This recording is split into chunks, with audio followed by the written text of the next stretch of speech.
Բրենդ հասկացությունը Ապրանքանիշ տերմինն առաջացել է անգլերեն համապատասխան տերմինից trademark։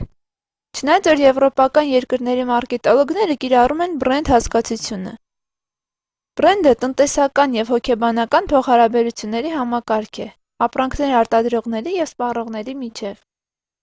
Բրենդի հիմնական բաղադրիչը ապրանքային այն նշանն է, որն ունի ճանաչվածության բարձր մակարդակ և վաստակած վստահություն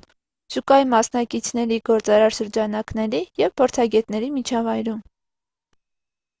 Մեծ կազմակերպություններն առանձին բրենդներ են մշակում առանձին արտադրական ուղղությունների համար։ Գործնականում հաճախ շփոթում են երկուսերթ հասկացություններ՝ բրենդը և ապրանքային նշանը։ Իրականում բրենդը միայն անվանումը, երկրաչափական պատկերը, լոգոն և արտասանվող բաղադրիչը չէ։ Բրենդը ավելի մեծ հասկացություն է, քանզի այն պարունակում է սպառողների կողմից ընկալվող և ապրանքին վերագրվող զգայական հատկանիշերի, նրա ասոցացման ապրումների համախումբ և բրենդի հեղինակների կողմից սպառողներին տրված առավելությունների մասին խոստումներ։